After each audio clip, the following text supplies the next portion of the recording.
Russia के Moscow शहर से दौरा कर इंदौर पहुंचे महापौर ने कहा है कि इंदौर शहर को कई नए नवाचार सीखने की आवश्यकता है। मैं वहां पर गया हूं और कई व्यवस्थाओं को मैंने वहां पर देखा भी है, जिसे अब इंदौर में भी लागू जल्द से जल्द करने की कोशिश की जाएगी। जी हां, इंदौर के महापौर पुष्यमित्र भार्गव यहां पर रशिया के शहर मॉस्को में गए थे। रूस में यहां पर सभी नगर पालिकाओं के साथ साथ ब्रिक्स नेशन में जो बड़े शहर है वहां पर उन्हें आमंत्रित किया गया था। इंदौर के प्रतिनिधि के रूप में मध्य प्रदेश के प्रतिनिधि बनकर वह वहां पर गए थे, जहां पर कई डेवलपमेंट को उन्होंने देखा। शहर के बीच यहां पर जो संवाद की क्रिया है और जैसे इंफ्रास्ट्रक्चर होना चाहिए, डेवलपमेंट किस तरह से होना चाहिए, स्मार्ट सिटी बनाने के लिए क्या क्या जरूरी है, आईटी सेक्टर के प्रमोशन को लेकर बहुत सारी डिटेल्स और साथ ही सारे शहरों के जो देशों के प्रतिनिधि से किस तरह बातचीत कर नॉलेज शेयरिंग की गई। साथ ही यहाँ पर टेक्नोलॉजी शेयरिंग पर भी सहमति बनी है। इसके साथ ही यहाँ पर व्यक्तिगत रूप से रशिया सरकार से अपने राजदूत के माध्यम से उन्होंने निवेदन भी किया है कि जो इंटरनेशनल रिलेशन का डिपार्टमेंट है उनके साथ में विस्तार से यहाँ पर वेस्ट मैनेजमेंट को लेकर, सड़कों के निर्माण को लेकर, साथ ही ड्रेनेज की और पानी की जो लाइन है उसको नई तकनीक से कैसे काम किया जा सकता है, इसको लेकर जो एक्सचेंज प्रक्रिया है उस पर भी सहमति बनी है। क्या कुछ महापौर ने कहा है, चलिए आपको सुनाते हैं। देखिए, रशिया के शहर मॉस्को में रशिया के सभी नगर पालिकाओं के साथ साथ ब्रिक्स नेशन के जो बड़े शहर हैं उनको आमंत्रित किया गया था।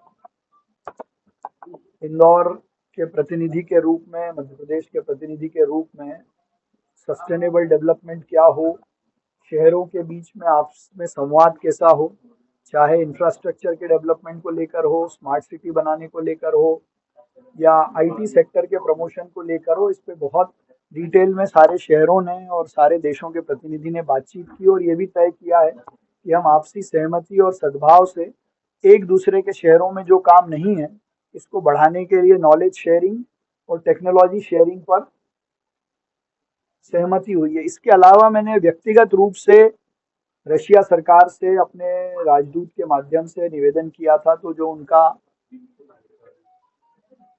इंटरनेशनल रिलेशन का डिपार्टमेंट है उनके साथ विस्तार से वेस्ट मैनेजमेंट को लेकर, सड़कों के निर्माण को लेकर, साथ ही ड्रेनेज और पानी की लाइनों में जिस नई तकनीक के साथ वहाँ काम होता है उनको एक्सचेंज करने पर सहमति बनी है।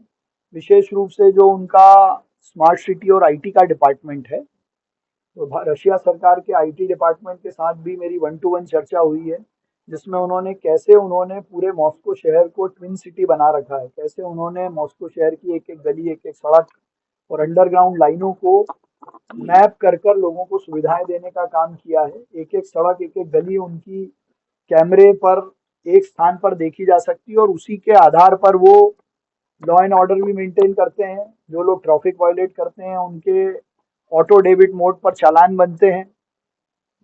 ये तो इन्फोर्समेंट की बात है जो हम उनसे सीखेंगे, लेकिन मॉस्को शहर से इंदौर को बहुत कुछ सीखना चाहिए। जो उनका वेस्ट कलेक्शन है, रोड स्वीपिंग का मैनेजमेंट है, क्योंकि एक ऐसा शहर है जहाँ साल भर या तो बर्फ गिरती है या पानी गिरती है। केवल 2 महीने जब गर्मी का मौसम या स्प्रिंग का मौसम रहता है तब वो रोज अपनी सड़कों को धोते हैं और रोज सड़कों पे से बर्फ हटाते हैं। तो ये एक बड़ा मैनेजमेंट है जो वहाँ की म्युनिसिपल गवर्नमेंट मॉस्को शहर की करती है, उनसे हम बहुत कुछ सीख सकते हैं। ये भी मैंने देखा है कैसे सड़कों पर बिना ट्रैफिक जाम के और बड़ी बड़ी सड़कों पर लोग अपने फुटपाथ पर पैदल भी चलते हैं, ई साइकिल का प्रयोग भी करते हैं, ई मोटर का प्रयोग करते हैं। तो ये एक नवाचार है जो इंदौर को उनसे ज़रूर सीखना चाहिए। तो ये यात्रा कुल मिलाकर बहुत सफल रही। भारत और रशिया के संबंध पहले से भी बहुत सांस्कृतिक रूप से, भावनात्मक रूप से अलग हैं और अभी इस यात्रा के कारण शहरों के बीच में सीधे संवाद बढ़ा है। रशिया सरकार में नगरीय स्तर पर पहली बार ऐसा संवाद शुरू हुआ है, तो ये भी अपने इंदौर के लिए एक बड़ी उपलब्धि है। देखिए, मॉस्को शहर का ट्रैफिक प्लान लागू करने के लिए हमको पहले मॉस्को जैसी सड़कें बनानी पड़ेगी। मुझे लगता है वहाँ के विजनरी लोगों ने आज से 100 साल पहले जो सड़कें बनाई थी वो आज उस शहर की पूर्ति कर रही हैं। तो उन सड़कों पर ट्रैफिक के नियम का पालन जो लोग करते हैं उस तरह का बिहेवियरल चेंज भी हमको करना पड़ेगा। तीसरा, पूरे शहर में कहीं भी लिटर बीन्स डस्टबिन हमको सड़कों पे नहीं दिखे। तो एक वो चीज़ है जो भी हम उनसे सीख सकते हैं।